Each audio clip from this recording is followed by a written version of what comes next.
I found out my husband was using a anime chatbot to discuss his sexual fantasies. Does it create a character too that talks back to him? Yep. And that character will do whatever he types in that box? Yeah. Yeah.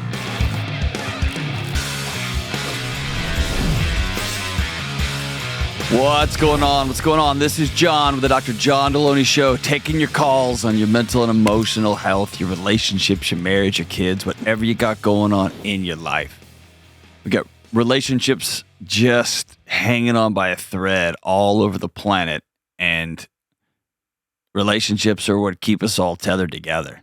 And so, man, I am invested with all I got to helping people reconnect, deepen connections, get stronger again. And I've been doing this for 2 decades, sitting with hurting people, trying to figure out, what do I do now? What's the next right move? So if you want to be on the show, go to johndelony.com/ask. It's an honor to get to sit with you. It's one of my life's greatest blessings. And for everybody who's brave and honest on this show, I'm really grateful. Let's go out to Salt Lake City, Utah, and talk to Morgan. What's up, Morgan? How we doing? Hi, Dr. John. Thanks for having me on. You got it. It's good to hear from you. What's going on? Oh, I'm pretty nervous. So I'll just cut to it, I guess. Cannonball, yeah. Tuck those knees in and jump all the way off the high dive. We can do it. Okay. So I think it was about 2 weeks ago. Do me a favor. Take your hands. I want you to squeeze them together as tight as you can. Okay. Make really big, balled up fists. Okay? 3, Okay. 2, and then let them loose. Okay? And then take a huge, deep breath, as deep as you can, all the way in your tummy and in your chest. And hold it in 5, 4, 3, 2, exhale. You're safe here, man. Okay. You're good. Okay, so I would say about 2 weeks ago, I found out my husband was using a like an AI chatbot and to discuss his sexual fantasies. And I mean, he's been kind of working through an addiction to a type of pornography for a while. And anyway, this was just, I don't know, I feel like it was a new level of betrayal. Yeah. And I don't know, I just needed to talk to somebody about it. Well, thank you for calling. Nobody really knows. Okay. Thank you for calling. What did you find? What do you mean? I can hear in your voice that you didn't find him just texting ChatGPT back and forth with some run-of-the-mill sex stuff. It sounds like you walked in on or read some things or saw some things that were pretty troubling. Yeah. He really likes anime, and you know, he and I are both we're both raised religiously, and so like generally he does his best to steer clear of anime that is sexual, because he knows that he gets triggered. But then anyway, so it's basically an anime chatbot, and you know, it's like they're having a conversation, and it's supposed to be erotic. And does it create a character too that talks back to him? Yeah. Yeah. And that character will do whatever he types in that box? Yep. Yeah. And we'll cheer him on as he masturbates or as he does what he's going to do on his side? Yeah. Yeah. I'm sorry. Thank you. And you hear me say this a lot on the show, but I'll tell you directly, you're not crazy to have your heart broken and be disgusted and be weirded out. And to also be looking yourself in the mirror in the morning wondering, why is a fictitious cartoon robot more appealing than me? Yeah. All of it. I'm sorry. How long have y'all been together? We're coming up on 9 years. Y'all got kids? We have 3 kids. How old are they? We have a 6-year-old and a 4-year-old and a 2-year-old. Oh, man. You're a pretty chaotic house, huh? Very. Do you work? Does he work? He works full time. I just recently started up a side hustle because one of our main goals together is trying to buy a house so that we can establish roots. Yeah. And that's a nightmare these days, trying to save up for a house. Good grief, especially in Salt Lake City. Jeez. Yeah. Tell me about the past conversations and experiences he's had with pornography. So before we even got married, he disclosed to me that he struggled as a teenager with masturbation. He didn't really get into pornography till after we were married. Mm-hmm. And that's one of the things I was very thankful and still am. He's very open with me. He's honest with me, and he will come to me and tell me when he's looked things up that he shouldn't have, or when he's masturbated, or so that was one thing I really appreciate, is that he's so open with me about it instead of trying to hide it. Yeah. There's some that can be good, but after 10 years together, the constant disclosure without any changes in actions or behavior can leave you carrying a ton of, for lack of better words, it's like he has this thing that violates his core values. Yeah. And violates the values that you two have established for your marriage. And then he comes to you openly and just has a cinder block and says, well, I did this thing that violates what we agreed on. Here, you carry this. I'm going to go back. Right. And then nothing changes. And then a few months later, or a year later, or 2 weeks later, he pops back up and says, did it again. Carry this. Mm-hmm. And it's almost like you're so burdened carrying all this stuff. You're trying to figure out, how does this align with a guy who's like provides for the family?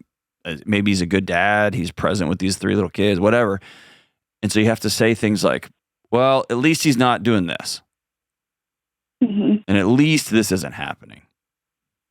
Mm-hmm. And it's almost a way that you can excuse all of this insane weight you're carrying.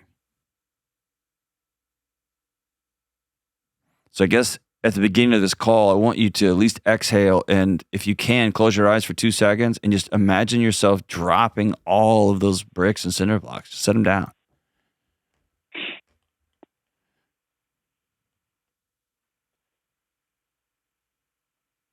And then you have to sit there and look at this guy who says he's one thing, who in some areas of his life acts a certain way. Is he a good dad? Does he show up? He's an amazing dad. Okay.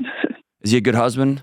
Outside of the fact that he keeps outsourcing feelings and eroticism and play and fantasies to like pornography, and now to an escalate, basically a live pornography, right? Yeah. I mean, yeah. Other than other than the pornography and masturbation, he's my best friend, and we love hanging out and shooting the breeze, and I don't know, we're really good together other than that. So let me say this. My best friends in the world don't violate the core value agreements we have with each other. It's not what best friends do. Yeah. So how did this, when you discovered this, how did the conversation go?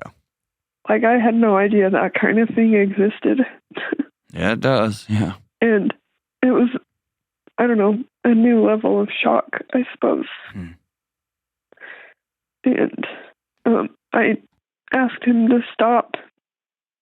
And I asked him to get help. And he says he doesn't know if he'll stop. Okay. But he started therapy 2 weeks ago, right after I asked him to. So, I don't know.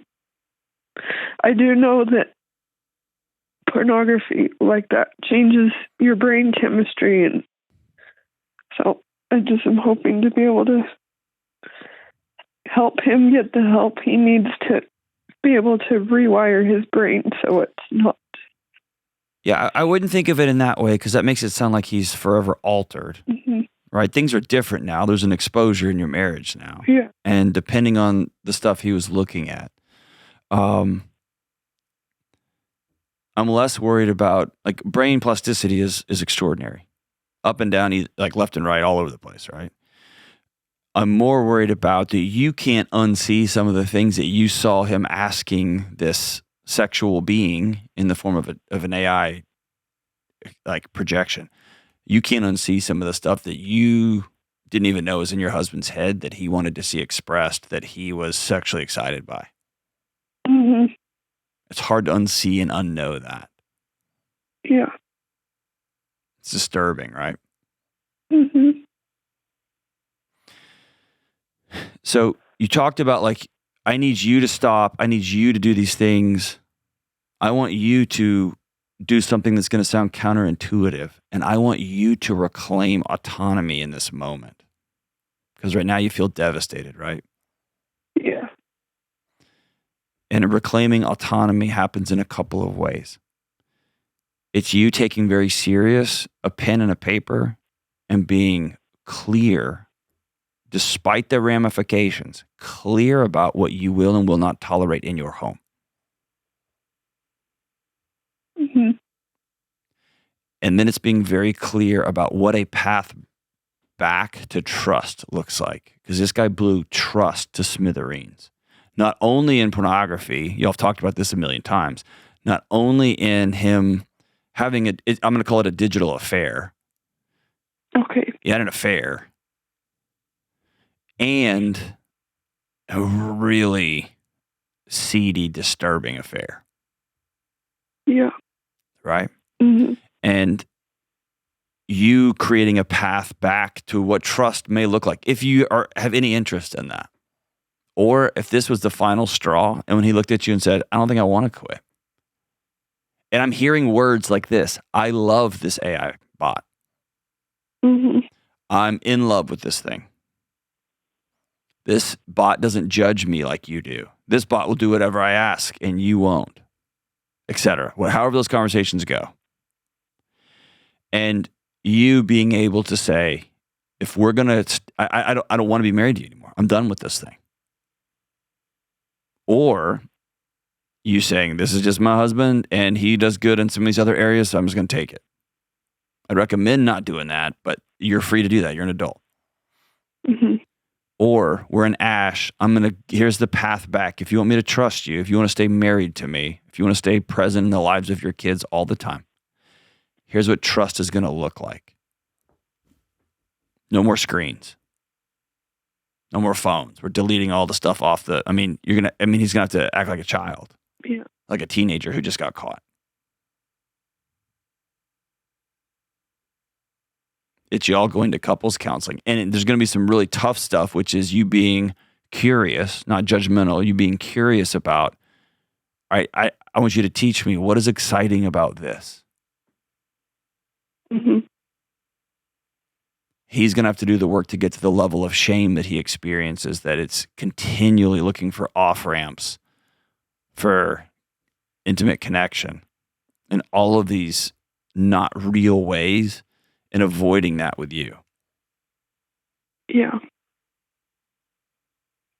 And you're going to have to be honest with him about the grief and the fact that the marriage y'all had is over now. Do y'all want to build a new one? Because you can't unsee what you saw. Do you want to stay married to this guy? I do. Okay. So you're going to have to be very clear about what it's going to take for that to continue. Yeah. You're carrying a lot of shame on his behalf right now. Mm-hmm. You're carrying a lot of embarrassment. What if people found out that my husband was looking at this stuff? What if people knew my husband was jerking off to this stuff in our family house while the 3 kids were playing downstairs? Yeah. And you reclaiming autonomy is refusing to keep secrets. I'm not saying broadcast this. I'm absolutely not saying make a big, long, dramatic Facebook post or anything like, or calling your dad and be like, guess what happened? I'm not recommending that at all. Please don't do that. Okay. But I'll also tell you, you have to find people that you trust, whether it's a therapist who's bound through licensure to keep confidentiality, whether it's 2 girlfriends that know you and have stood by you through your pregnancies and through your births and through ups and downs, that you could call and say, I'm not okay. But you carrying this burden around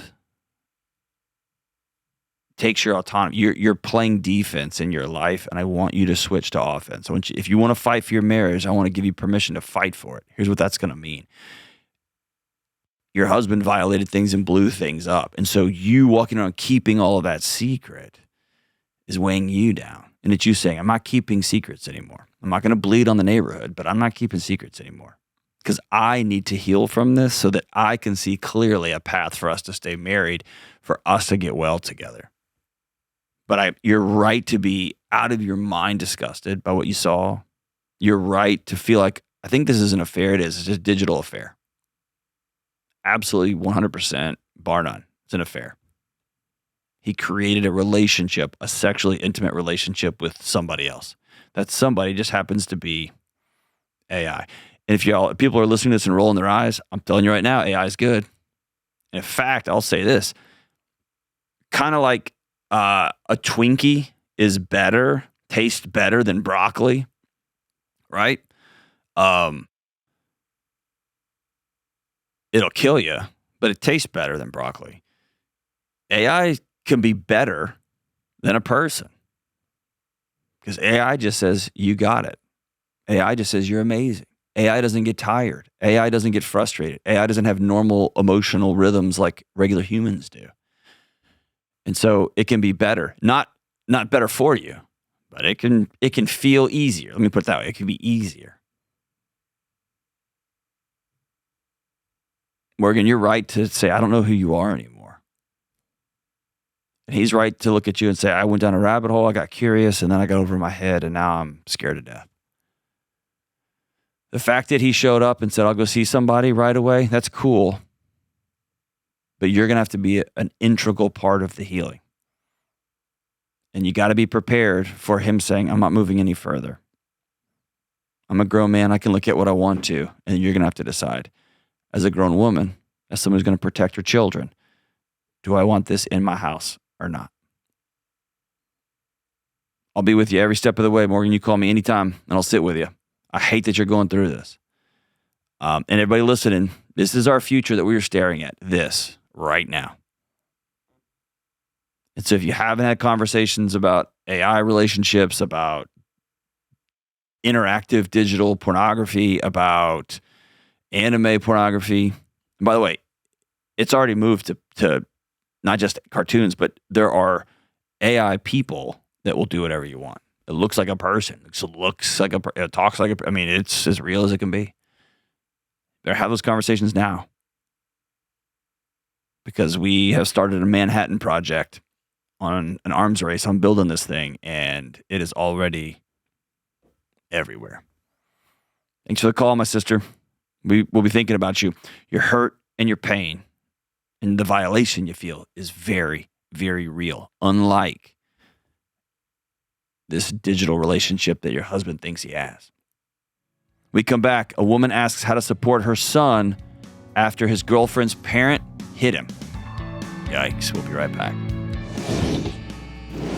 This show is sponsored by BetterHelp. All right, this time of year can be tough for all of us. So I want you to make sure that you check on your friends, check on your loved ones, and reconnect with people that maybe you haven't talked to in a while. I recently called one of my childhood friends just to say, hey, I'm thinking about you. How are you doing? And we ended up having a great conversation that was hard, but we also laughed a little bit too. And just like it can take a little bit of courage to send that message or grab coffee with somebody that you haven't seen in a while, reaching out for therapy, reaching out to somebody who can sit with you and hold space for heavy, hard conversations, that can feel hard too, but it's worth it. If you want to try therapy, call my friends at BetterHelp. With over 30,000 therapists, they're the largest online therapy provider in the world. They've served over 5 million people globally, and they have an average rating of 4.9 stars out of 5. It's totally online, so it's easy to fit into your schedule. To get started, you just answer a few simple questions, and they'll connect you with a licensed therapist who will fit your needs. And if it's not the right fit, you can switch at any time for no extra cost. This month, don't wait to reach out. Whether you're checking in on a friend, checking in on a family member, or reaching out for a therapist, BetterHelp makes it easier to take that first step. Visit BetterHelp.com/Delony to get 10% off your first month. That's BetterHelp, HELP.com/Delony. I want to invite you to something really cool that's happening this month. Hallow, the prayer app that I use every day, is teaming up with the Bible app and other Christian organizations all over the world for Global Bible Month. Heading into the holidays, there's no better time to slow down, reconnect with your spiritual life, and bring prayer back into your daily routines. During Global Bible Month, Hallow will offer a 30-day Bible story challenge. These are some of the most popular stories in the Bible, read by incredible voices that you already know and love, like Lauren Daigle, Jonathan Rumi, and more. And while you're using Hallow, check out their thousands of prayers and meditations, as well as their sleep series that can fill your mind with positive thoughts and stories as you drift off to sleep. Join me and millions of others around the world for Global Bible Month on Hallow. Let's dive into Scripture together. Join now and you'll get 3 months of Hallow for free at hallow.com/Delony. That's Hallow, HALLOW.com/Delony. All right, let's go out to Amy in Houston, Texas. What's up, Amy? Hi, how are you, Dr. Delony? I'm good. How are you? Very good, thank you. Awesome. What's going on? Well, my son, my 19-year-old son who's in college, he met this new girl and started a relationship.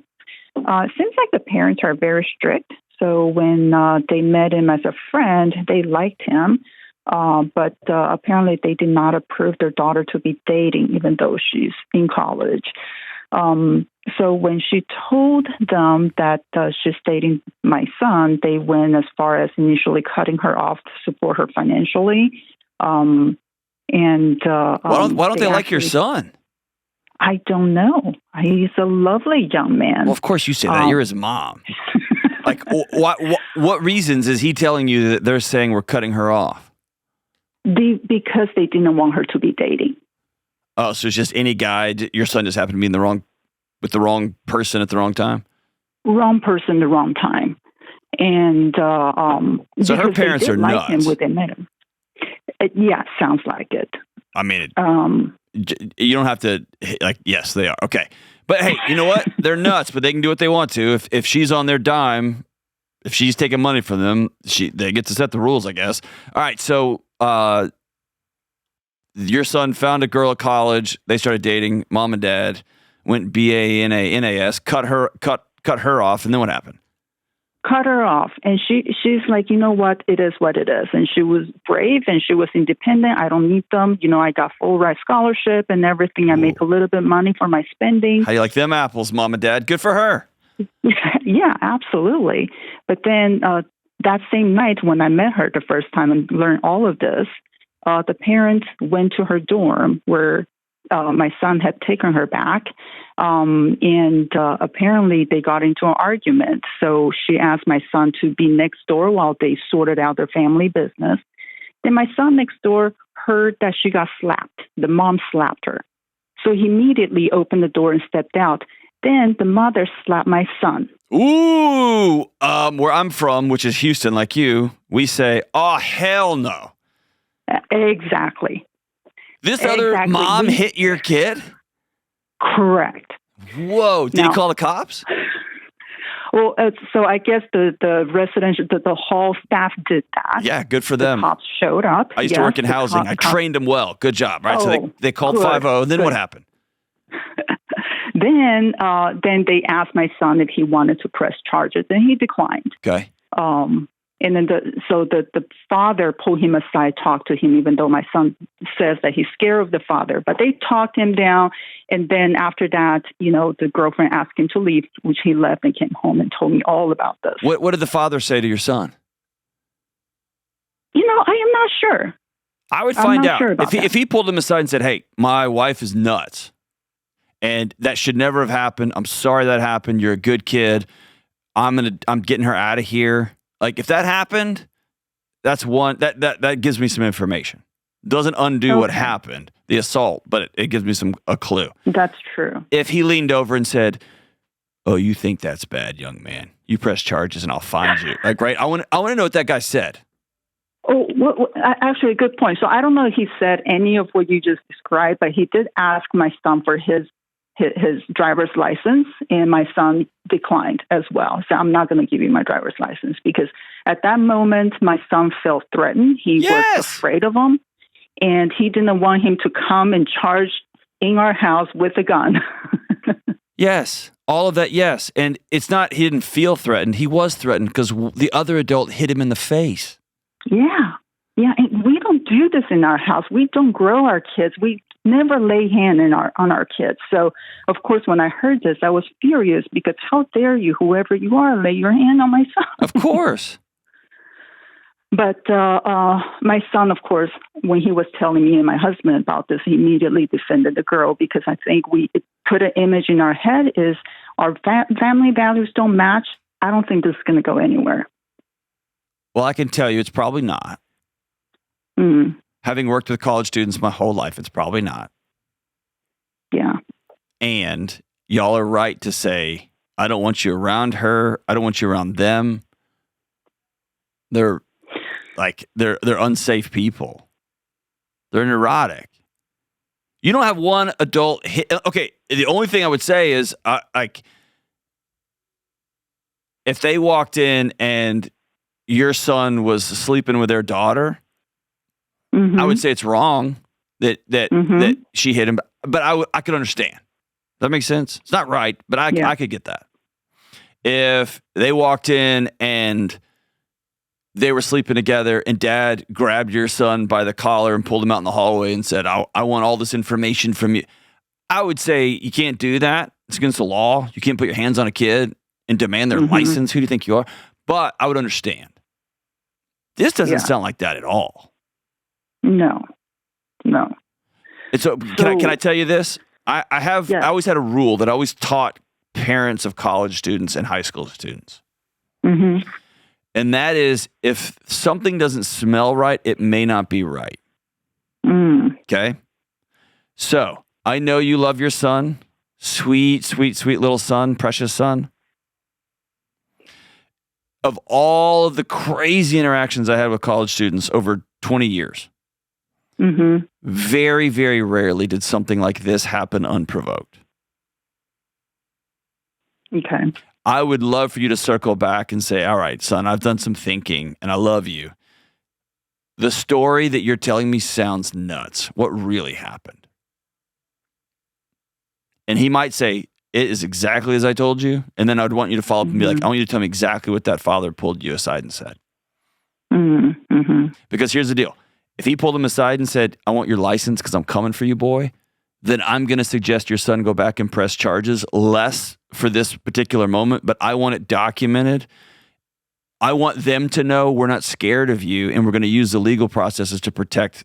He's going to use the legal system to protect himself. Otherwise, this kind of behavior is not going to stop. It's going to roll unchecked. Yeah. Right. And I did work situations that were outside of the bell curve that would have ended up on the news without some intervention. Okay. Yeah. So your son's like, I'm worried this guy's going to be out in the parking lot. He's right. He should be nervous. Yeah. But the school, when you're dealing with adults, and I know it's weird, it's like, he's my precious son, but he's 19. So in the eyes of the university, of the government, he's an adult. He has to advocate for himself. Right. And that can be a no contact order. That can be the parents not welcome on campus. I don't want them on this campus. They assaulted one of our students. And the school may say, we can only do that if there's a criminal record. Because they can punish a student, but they can't punish the adult sometimes. Like, they can go through a bunch of matters, but you as the parent can reach out to the dean of students. And by the way, I had parents reach out to me over these kind of issues and say, this is what happened. This is what this other parent told my son. I want them banned from campus. They can't be there. Okay. And here's the word you use: safe educational environment. Right. This other adult off campus hit my son in the face. And they give a simple no trespass. Yeah. And his girlfriend will probably freak out and say, don't do that. Please don't, whatever. Or she may say, thank God somebody can do it. And by the way, she can join too and say, this adult, who happens to be my mother, but this adult came into my residence hall room and assaulted me also. She can file a no contact order against her parents, especially since she's on her own financially. Well, but after this, apparently, the parents reached back out to her and revoked that. So I think they're in speaking terms right now. Well, of course they are. They lost their leverage. Yeah. She flexed on them and they backed down like cowards. But now here's my real question after all of this. Of course, my husband and I would prefer that they stop going out, but we didn't tell him that. We just told him, you really need to think about this. Our family values are obviously very different. So I don't know. And he interjects, well, it's not her fault. Yes, but, imagine let me the tell you this, environment Mom. where she Let me tell you grew this, up. Mom. It doesn't matter. If your son's head over heels, he's head over heels, man. He is. He's not considering our family value. You're thinking like, hey, if y'all get married, I'm stuck with this other couple for the rest of my life. He's not thinking like that. He's thinking, man, she looks pretty in this dress and she's fun to go out with. Yes. That's what he's thinking. So trying to rationalize family values and like 10 years down the road, which is where your head's going, a 19-year-old's not going to get that. He's not going to get that. I guess I can't help thinking, okay, what if one day I have to meet the parents? I don't think I'm going to have a happy face meeting them. You shouldn't. And if they ever reach out and want to meet you, you can write back. It's my understanding that the last time y'all met my son, one of you hit him and the other one of you threatened him. So much so that we had to write a no contact order. I'm not interested in meeting right now. Thank you. Yeah. I'll also tell you this. If you let your son know that that's going to be your response if they ever reach out to y'all, he may come forward with, well, here's what actually happened. Actually, we were hooking up and they busted us. Yeah. Actually, I thought I heard a slap. I opened the door and I got between her father and her. And I said this and this. And so he stepped to me. Right? There's always another side. Gotcha. And such is having kids in that liminal space between you're recognized as an adult, but you're still a 14-year-old, right? In your frontal lobe, right? It's just tough. Exactly. Talking to your kid about 10 years from now, we may have to all have dinner together. He's not going to hear that. He's over his head. He's in love, yada, yada. Statistically speaking, this isn't going to work out in a forever relationship, but it might. We'll cross that bridge when we get there. Right now, I'm going to focus on keeping my kids safe, teaching my kid how to act when ego's in the way, making sure my kid is telling me the whole truth and nothing but the truth about what happened when that other mom and dad rolled up. Did really this crazy mom just come out and hit my kid in the face and dad threatened him? Or was there something else going on that doesn't excuse behavior but provides a little context? Like, all right, I understand it. It's wrong, but I understand it. Whew. What a mess.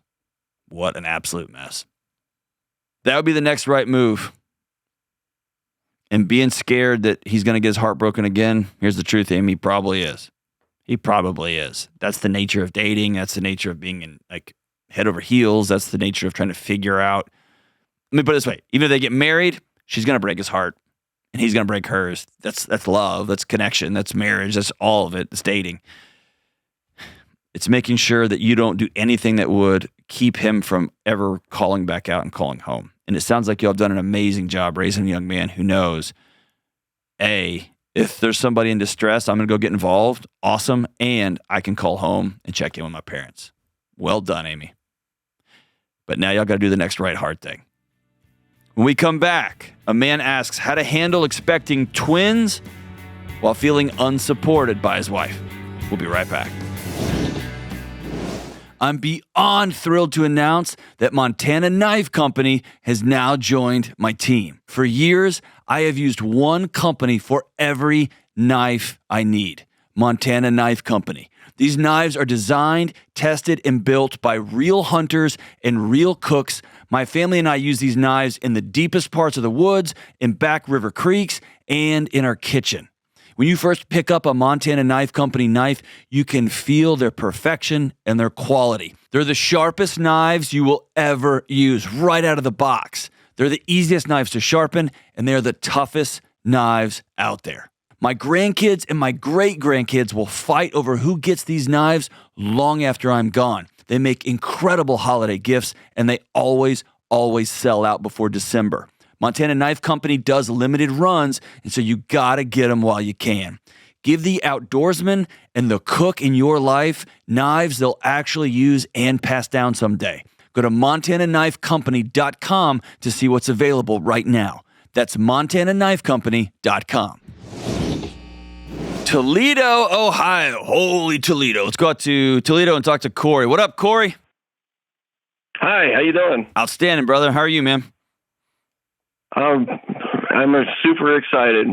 Awesome. It's been a heck of a ride so far. Very cool. What's up? My wife and I, we have one daughter already, and we're expecting twins next year. Okay.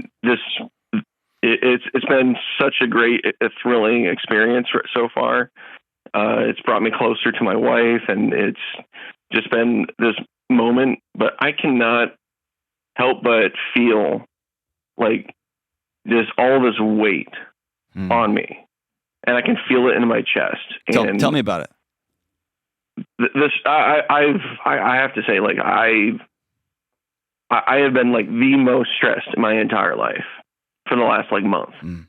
And like stuff going on in the world, stressed, financial stress, missing your wife, stressed. Like, what are you stressed about, man? I just feel like the amount of things that I have to do, the amount of projects I'm trying to get done around the house, and the amount of things that I have to do on a daily basis, I'm not getting that good of support from my wife. Tell me more. And okay, here's what I'm going to challenge you. Okay? Here's what I'm going to challenge you. A, anything you say, I know that you love your wife, and I know that she's awesome. Okay, so you don't have to. She's great, man. You don't have to couch that. She's wonderful. But she can be wonderful, and you can still be struggling at the same time. Both can be true. Okay. And here's the other thing. when anybody tells me all of these things I quote unquote have to do, my next move is I want people to be very specific about what are the things you think you have to do. And let's go through some of those. Almost always, there's some very real things. The banister is broken. I got to get that thing fixed. I can't afford to hire somebody, or I can. I just haven't made the call. There's those kind of things. And then other times it's more existential, bigger, longer term things. Like I don't have enough money for a college fund yet. And you're already spinning up about kids that aren't even born yet 20 years from now, right? So let's hone in on what are these things you have to do, and what is the support you wish you were getting that you're not getting, as specific as you can. I got a lot of house projects I need to get done before these twins come. Tell me about it. Like what? Bedrooms I need to get prepped. I bought my own family home. Okay. And it hasn't been updated in like 60 years. And you can imagine like the amount of like painting and like redoing the floors. And it's like, progress is so slow. Yeah. And I got handrails I need to replace, and I've been doing a lot of work, but it's like, I have such little time to do that because I'm actually spending so much of my time doing day-to-day chores. Okay. And I've like if I feel like if I stop doing any of my daily chores, everything just piles up. Like I'm. You talking about laundry? Like, what are you talking about?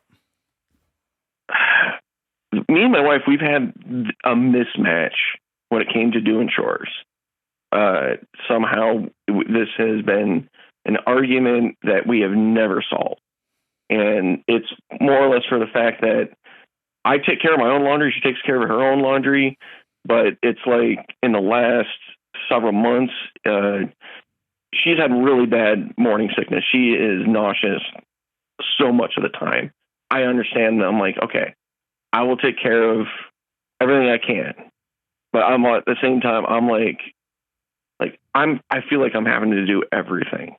I know you, but listen, everything. brother, you keep saying these big words, everything, all of it. Like, are you having to cook meals, clean up meals, change diapers, do all the laundry, vacuum the house? Like, when you say everything, I feel like I'm doing almost the vast majority of the work. Okay. And I'm. And is your wife just like, laying around watching TV? Yeah. Okay. And I'm I don't mind like doing some of these things. Like I know I do it. Like I do it with like I know I'm serving my family, but like she's not making things easy for me. Mm-hmm. And I've told her that I'm feeling overwhelmed, that I have this long list of stuff that I need to get to. And I'm like trying to get her to participate, and she does help. But it's like she, I don't know how to really phrase it other than like, she never asked me what I need help with. Okay. There it is right there. Ever. There it is right there. She it's like, if she ever asked me to do anything, I'm immediately up. I'm like, right now,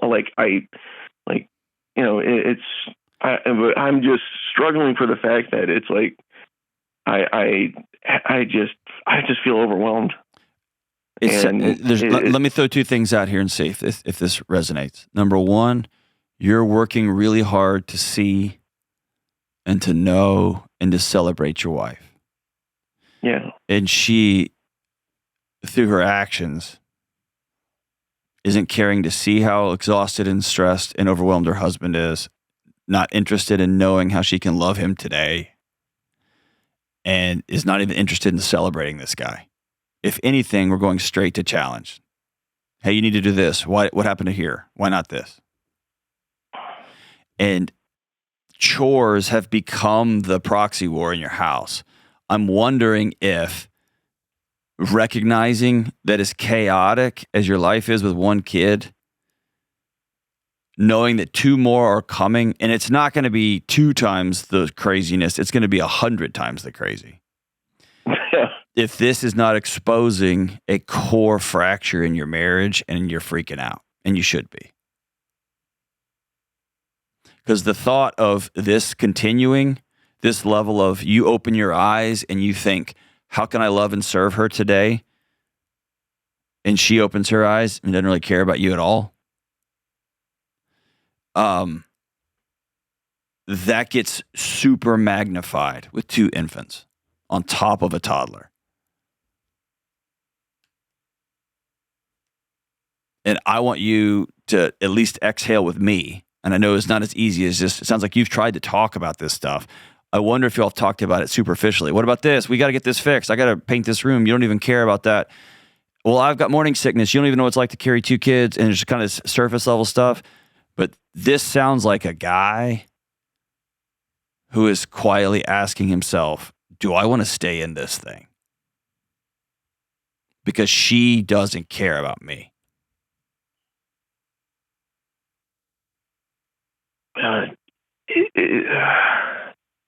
It's just this problem has just been looming. I know. And this, then congratulations, we're having twins. It just exposes it, shines a bright light on it.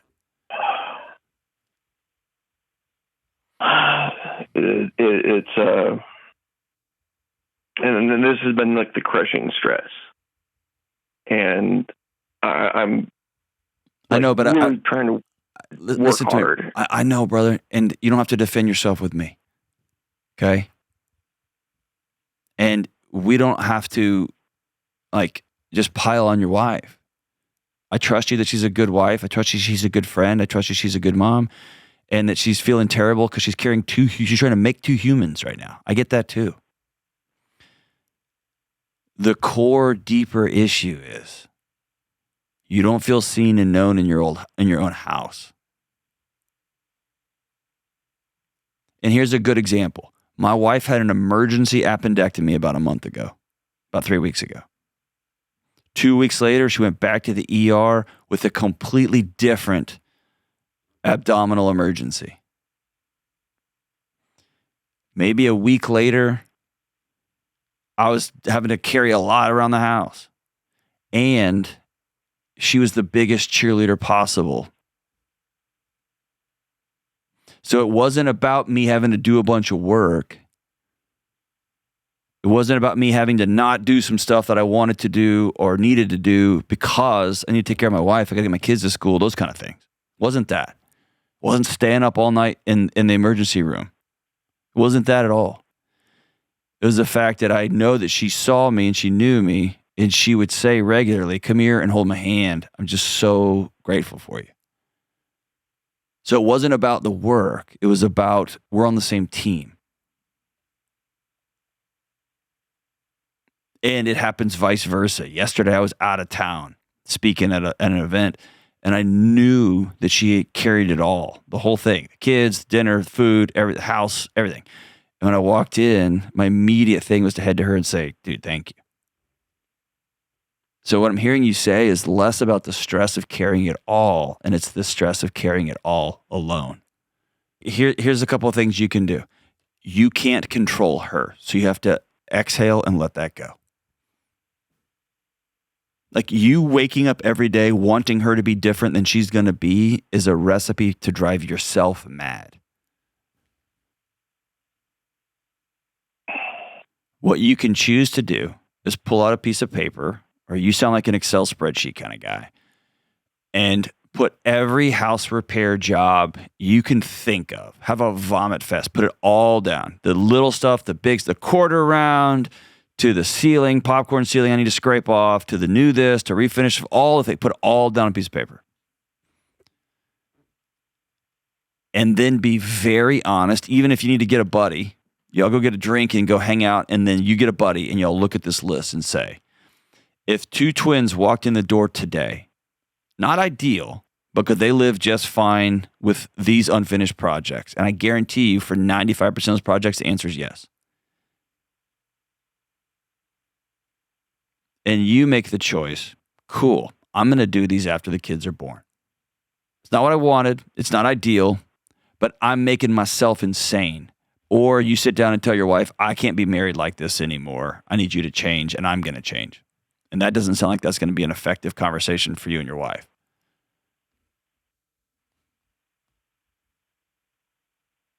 I would never want to say it like that. I know, but that's where you're headed, brother. I'm telling you. And it gets in this weird dance. She knows you're unhappy with her.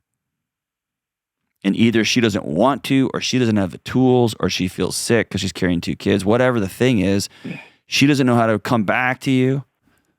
So she just throws out a verbal, I appreciate you.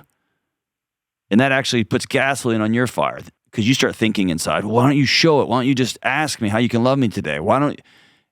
And then you crank the dance back up and you get further from her. She feels it. You feel it. Somebody has to stop the dance. And the only person you can actually get to stop dancing is you. So I'm going to send you a couple of things. First thing I'm going to send you is Building a Non-Anxious Life, the book. I want you to read it. It's sold hundreds and hundreds of thousands of copies. It's helping a lot of people. I want you to use it as a roadmap for you. Your wife probably won't read it. If she will, that'd be awesome. Okay? I'll send you a link to the audiobook too, so you can listen to it while you're doing some of your home projects. Number 2, I'm going to send you a code for my new marriage app. It's called Together. It's in the App Store. If you don't have an Apple device, that's problem number 1 for you right there. Just kidding. But if you got an Apple device, I'm going to send you a code for it, and you can log in and use it. And it gives you one thing a day you can do. And for everybody else listening, I kept it super cheap because I know everybody's struggling financially right now. It's $5.99, and you can add your spouse for free. Both of you can use it for $6 a month. But it gives each of you one thing a day to do for the other person. Because everybody needs to be seen and known and celebrated and challenged, by the way, in that order. But we all want other people to do that for us, and that's the thing you have to go first. But your wife could get a text every morning that says, ask your husband how I can love you today. Go give your husband a 60-second hug. Find one thing that's on his plate and just take it off of his plate. Just go do it. Then the last thing I want you guys to do is to get away for a couple hours in the morning, and you say, we're about to have a brand new marriage. We're about to add 2 more humans to this house.